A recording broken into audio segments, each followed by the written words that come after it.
Fala aí, pessoal! Estamos começando hoje uma nova série de aulas, agora falando sobre a fisiologia humana.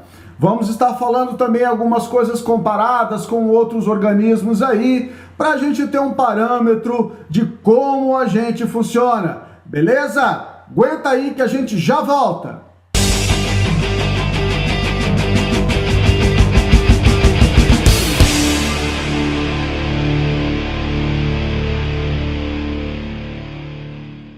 Bom, galera, voltando então, começamos a falar aí sobre homeostasia ou homeostase. Bom, o que significa esse termo? Esse termo significa equilíbrio dinâmico, tá? Equilíbrio dinâmico do nosso organismo, das funções do nosso organismo. O que significa isso, professor? Significa o seguinte, que o teu corpo sempre vai tentar se manter em equilíbrio, tá? As funções digestórias, com as funções circulatórias, com as funções respiratórias, tudo vai tentar se manter em equilíbrio. Para quê? Para você existir. Então, o nosso corpo sempre vai tentar manter essa constância de funcionamento, tá? Independente daquilo que está acontecendo no meio externo. Nós vamos ter um estado, basicamente, de independência relativa com o que está acontecendo no ambiente. É claro, por que relativa, professor? Porque nós temos que estar trocando continuamente de energia, né, de matéria, energia. Tem hora que a gente vai estar com mais frio, tem hora que a gente vai estar com menos frio, perdendo calor, ganhando calor. Eu preciso adquirir nutrientes, eu preciso fazer trocas gasosas. Então, quer dizer, eu tenho que ter uma interatividade contínua com o ambiente. E é claro que o meu organismo sempre vai tentar se manter de maneira constante nas suas funções. O que aconteceria se nós quebrássemos esse equilíbrio dinâmico, tá? Vamos definir algumas coisinhas. Equilíbrio, quer dizer, essa vai e vem, mas sempre tentando se manter de uma maneira constante. Então a gente vai ficar hora mais estimulado, hora mais inibido, mas eu vou tentar manter um equilíbrio. Dinâmico por quê? Porque muda toda hora. Não é estático. Tá? Você está aí agora sentado observando, né? Prestando atenção nessa aula que a gente está aqui trabalhando com você, e você está aí sentado ou deitado, né? Mas você tem aí uma pressão adequada para como você está agora, você tem movimentos respiratórios adequados para o que você está fazendo agora, o teu sistema digestório está funcionando ou não está funcionando, depende de quando você comeu, mas tá tudo aí acontecendo, mudando toda hora, sem que você fique preocupado com isso. Caso você tenha que sair agora aí da sua cadeira, da sua cama, e tenha que ir lá na cozinha, né, bater aquele ranguinho agora, bateu a fome, o que vai acontecer? Você tem que se adaptar, tá? Porque agora você vai ficar em pé, você vai andar para lá e para cá, então quer dizer, a tua pressão vai mudar, os teus movimentos respiratórios vão mudar, então quer dizer, tudo vai se adaptar para uma nova condição.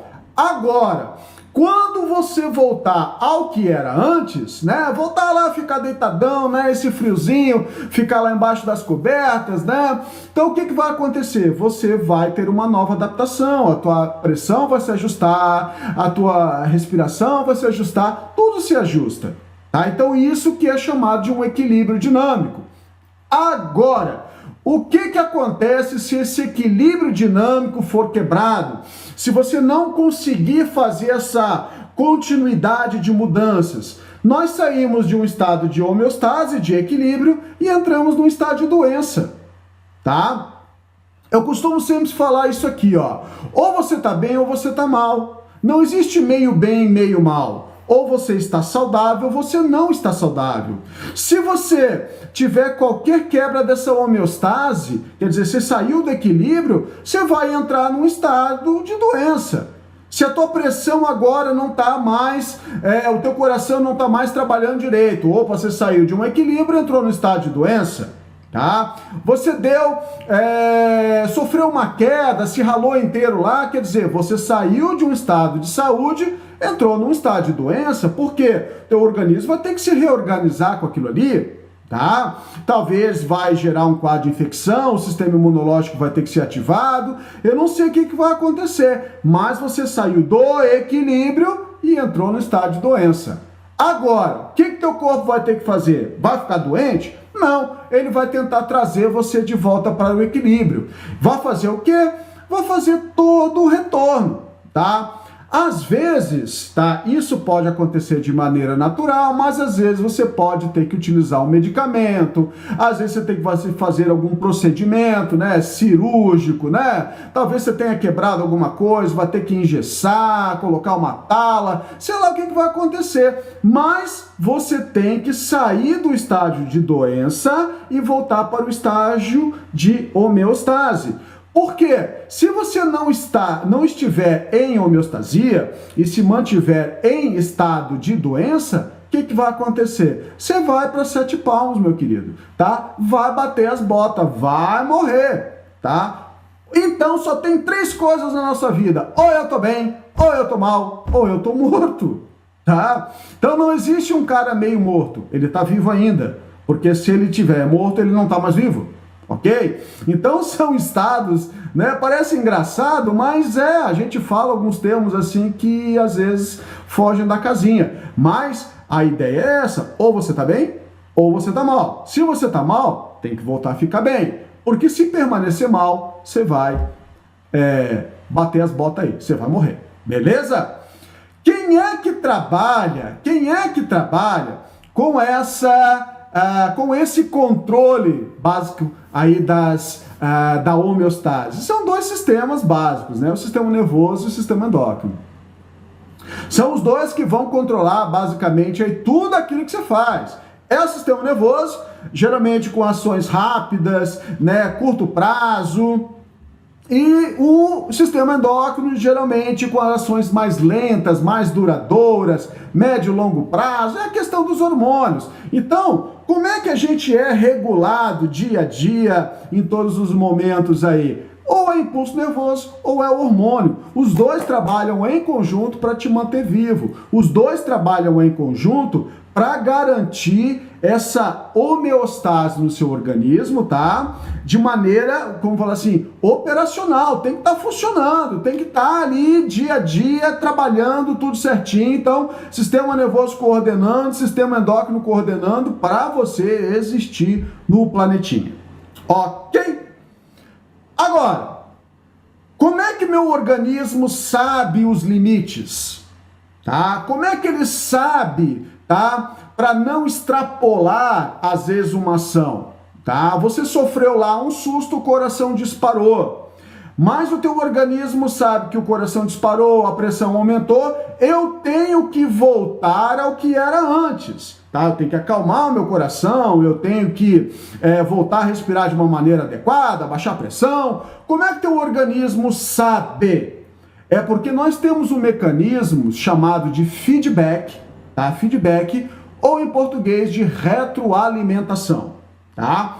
Então é um mecanismo, tá, de controle dessa homeostase, mecanismo de controle da homeostase. Então meu organismo sabe que se ele extrapolar, tá, se ele ir além do limite, vai bugar o sistema como um todo. Então o que a gente vai ter? 2 tipos de homeostase. A homeostase, 2 tipos de feedback para garantir a homeostase, tá? O primeiro feedback chamado de negativo. O que é um feedback negativo? É aquele que vai atuar para reverter a mudança que aconteceu, tá? Então, quer dizer, o coração disparou por causa de uma situação, então eu vou ter que ter um mecanismo trazendo o meu coração de volta ao estágio anterior, tá? O estado anterior, negativo. O mecanismo positivo, tá? O feedback positivo, ele vai amplificar um processo que foi iniciado.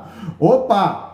Então, a gente tem situações que precisa amplificar, mas a maior parte das situações é para negativar o processo, para reverter o processo. Eu vou dar exemplos agora para você de como isso acontece, tá? O primeiro exemplinho que eu vou trabalhar é com o mecanismo de feedback negativo, é o controle da tua temperatura corporal, tá? A tua temperatura ali, normalmente ali 36,5, 37 graus. Tá tudo certinho, tá tudo tranquilo. E aí, de repente, você começou a fazer um exercício, você começou a gastar energia, você começou a gerar calor, e isso faz com que a tua temperatura suba, tá? A tua temperatura vai aumentar. Mas espera aí, o que acontece se a minha temperatura aumentar? Eu não posso ter um aumento repentino de temperatura e a temperatura simplesmente ir subindo, subindo, subindo, subindo. Por quê? Porque eu vou ter problema com minhas enzimas. Lembra do processo chamado de desnaturação? A desnaturação, ela vai acontecer, um dos fatores que causa a desnaturação é a elevação de temperatura, tá? Além daquilo que a proteína ali pode suportar, que a enzima pode suportar. Então ela vai literalmente cozinhar. É o que acontece na febre. Então o que o teu organismo fez? Se a temperatura corporal subiu porque você começou a fazer um exercício, então nós temos que baixar essa temperatura, voltar à temperatura de 36,5. Então o que o meu organismo vai fazer? Bom, o sistema nervoso vai mandar você dilatar vasos sanguíneos, né, para aproximar os vasos sanguíneos mais da sua pele. Por quê? Porque a gente faz troca de calor com o ambiente. Por isso que quando você está fazendo exercício, você fica vermelho, né? Você fica vermelhão, as bochechas avermelhadas aí. Por quê? Você aproximou os vasos sanguíneos da pele. Para quê? Para aumentar a dissipação de calor, para aumentar a troca de calor com o ambiente. Você vai fazer com que as suas glândulas de suor comecem a liberar, tá? Comece a liberar ali a questão do suor. Por quê? Porque quando eu começar a perder água, aí nós voltamos lá numa característica química da água, calor específico elevado. A água demora para ganhar calor e demora para perder calor. Então o que eu faço? Se eu aproximar, se eu começar a jogar água fora do meu organismo, tá? Eu estou jogando literalmente calor fora. E aí a minha temperatura vai abaixar. Então, quando eu faço a vasodilatação, quando eu começo a suar, tá? Tudo isso, tá? Em conjunto é mecanismo para fazer com que você perca calor para o ambiente. E aí o que acontece? A tua temperatura volta a baixar e você volta a ter a sua temperatura normal, 36,5 ali o 37. Então, durante um exercício, durante um quadro de febre, né, você pode perceber a temperatura aumentou e você começa a suar para baixar a temperatura, né? Aí a gente fica naquele esquema na febre, né? Aumenta a temperatura, a gente sente calor. Abaixa a temperatura, a gente sente frio. E a gente fica naquela, tira o cobertor, bota o cobertor, tira o cobertor, bota o cobertor, até que nosso organismo dê conta do processo infeccioso e nos livre daquele problema ali. Agora, e se a tua temperatura abaixar, tá? Por exemplo, tá friozinho, né? Então, o meu organismo, tô sem blusa, então eu tô perdendo calor para o ambiente. O que vai acontecer? Se eu perder calor para o ambiente, agora eu vou fazer ao contrário, eu tenho que aquecer o meu organismo. Como é que eu aqueço o meu organismo? É bem legal agora. É claro, aqueles vasos sanguíneos que dilatam quando você está com calor, agora eles contraem. Por que eles contraem? Para afastar os vasos sanguíneos da sua pele, para diminuir troca de calor com o ambiente, quer dizer, manter o teu calor, né, em você. Outra, você para de suar, né? Agora não é hora de suar. Tá, agora não é hora de suar. Então agora é hora de segurar calor. Agora, outra coisa que é muito massa, tá? Muito massa. O que acontece quando você está com frio e você não está agasalhado de uma maneira adequada? Lembra que a blusa, né? A blusa, o agasalho, a jaqueta, ela não serve para aquecer você. O que esses vestuários aí são? Eles são isolantes, tá? tá? Isolantes térmicos. Então você vai colocar uma blusa sobre a sua pele, você vai ficar isolado do ambiente, quer dizer, você vai diminuir as trocas de calor com o ambiente, você vai conservar o calor. Agora olha que legal, mas eu tô aqui de camiseta, né, tá friozinho, né, e eu não tenho blusa, o que que meu organismo começa a fazer? Eu tenho que gerar calor. E como é que eu gero calor? Eu começo a tremer. Opa, quando eu estou tremendo, tá, involuntariamente aqui, o que que eu tô fazendo? Contração muscular. Eu estou fazendo uma contração muscular involuntária. E aí o que vai acontecer? Essa contração muscular involuntária gera calor. Opa, gerou calor. Eu estou fazendo contração, estou gerando calor. Isso aquece meu organismo. Você vai perceber o quê? Que quando você se esquentou novamente, você fez o quê? Parou de tremer. Opa! É para isso, então, que você treme, para gerar calor e te aquecer novamente. Ah, voltamos a temperatura para o normal. Então, legal, estamos ali em 36,5 de novo. Se a gente permanecer no frio, tá? Sem uma proteção, eu vou ficar ali contraindo a musculatura, eu vou ficar gerando, tentando gerar calor. Mas a perda de calor para o ambiente, ela acaba se tornando ainda muito intensa. Frio muito intenso, é de camiseta, né? O que vai acontecer? Você pode até tremer, mas não vai dar conta. E aí isso pode gerar um quadro de hipotermia e aí até te levar a óbito aí, se a nossa temperatura baixar demais. Tudo bem, gente? Esse é o mecanismo, então, negativo. Vamos falar, então, de um mecanismo, agora, positivo. Olha só que legal. O organismo, tá? O nosso organismo, tá? Grávido, vamos falar assim, vai chegar um momento que o neném tá ali, né? Isso não apenas da gente, mas aí em outros mamíferos também. O nosso organismo entendeu, tá na hora de nascer o neném. Então começa a acontecer o quê? Contrações uterinas. Então o útero começa a contrair, tá? Para estimular a liberação do neném, do filhote. Isso vai estimular sensores de estiramento na musculatura e isso estimula lá o seu cérebro, né? O seu encéfalo, lá na região do hipotálamo.